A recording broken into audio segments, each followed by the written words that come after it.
The IRS plans to target the richest taxpayers.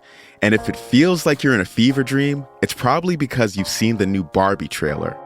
I'm Jeff Pierre, and this is The 7 from The Washington Post. It's Friday, April 7th. Let's get you caught up with today's 7 stories. First up, violence has flared up again in Israel and Gaza. Rockets were fired at Israel from Lebanon yesterday. Israel retaliated with airstrikes there and on the Gaza Strip. That's a Palestinian territory. No one has claimed responsibility for the rockets, but the attack came after Israeli police raided the Al-Aqsa Mosque in Jerusalem twice. The mosque is a contested holy site. At least 40 Palestinians were injured. The latest exchange of rocket fire is among the most serious flare-ups of violence in the region since the month-long war of 2006.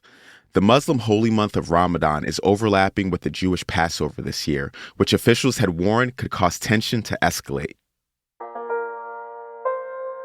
Number 2, Tennessee lawmakers expelled 2 Democrats from the state house yesterday.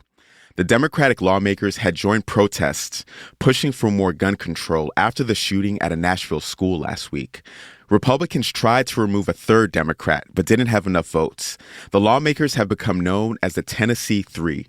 27-year-old Justin Pearson spoke on the floor yesterday before being expelled. We deserve a voice on this House floor. The erosion of democracy in the state legislature is what got us here. It wasn't walking up to the well. It was being disruptive to a status quo that silences the minority. This was a historic act of partisan retaliation. It also fits a broader pattern. Republican leaders in states across the country have been trying to stifle dissent and expand their power base.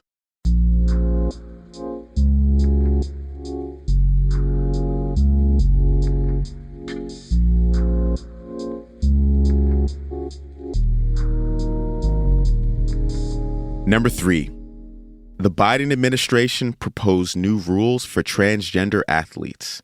The rules would not allow blanket bans, which are on the books in 20 states, but they would allow exceptions for some competitive high school and college sports. So, for instance, a school district could justify a ban on transgender athletes on their competitive high school track and field team, but a district would have a harder time making that case for an intramural middle school kickball squad.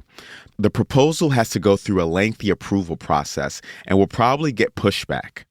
Also yesterday, the Supreme Court addressed the issue of trans athletes for the first time. It refused to immediately reinstate a West Virginia ban on transgender athletes. Here's number 4. A Supreme Court justice's vacations are raising ethical concerns. According to ProPublica, Clarence Thomas has accepted luxury trips for more than 2 decades from a Republican mega-donor. He didn't include them on his annual financial disclosure forms. This is reigniting a fight over transparency at the nation's highest court. Thomas, in particular, has come under scrutiny before for potential conflicts of interest. Several of them are related to the political activism of his wife. Ginny Thomas has dedicated herself to right-wing causes involving some of the most polarizing issues in the country. Here's number 5. The IRS plans to target more wealthy tax dodgers. The agency announced yesterday that it will use some of its $80 billion in new funding to audit complex businesses and taxpayers making more than $400,000 a year. The IRS also said that it will boost customer service resources for middle and low-income tax filers. Less than 0.5% of taxpayers earning at least $500,000 were audited in 2019. That's down from 4.5% in 2011. The poorest filers, on the other hand, were audited at more than twice that rate.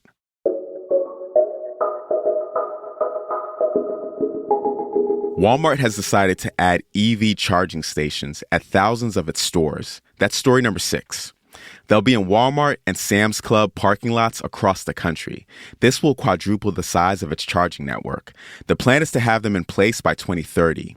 Electric cars are a key piece of the U.S. strategy to reduce greenhouse gas emissions, and sales of the vehicles are rising, but limited accessibility to charging stations is still a big obstacle.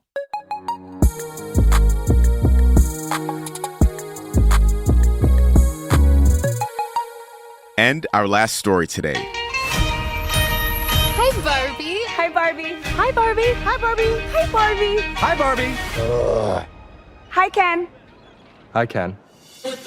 The Barbie trailer is making people feel like they're in a fever dream. The clip is oversaturated with color, especially that signature Barbie pink. It has a crazy cast of stars and pairs a sense of humor with some jarringly dark plot hints. The trailer has received a huge response since it was released earlier this week. The movie is about the iconic toy setting out to discover the human world. It stars Margot Robbie as Barbie and Ryan Gosling as Ken. It's set to be released on July 21st. That's the show for this week. Don't forget that you can stay up to speed over the weekend by subscribing to The Washington Post. And if you're in the Washington, D.C. area, you can have the paper delivered to your home. Just go to washingtonpost.com/subscribe. The assistant producer of The Seven is Taylor White. The staff writers are Tess Homan and Jamie Ross. John Taylor is our editor. Additional editing by Christina Quinn. Copy editing is by Melissa No, Brian Molassix, and Francis Moody. Mixing and sound design is by Jim Briggs. Our theme music is by Edith Mudge. I'm Jeff Pierre. Thanks for listening. Have a great weekend, and I will meet you back here on Monday.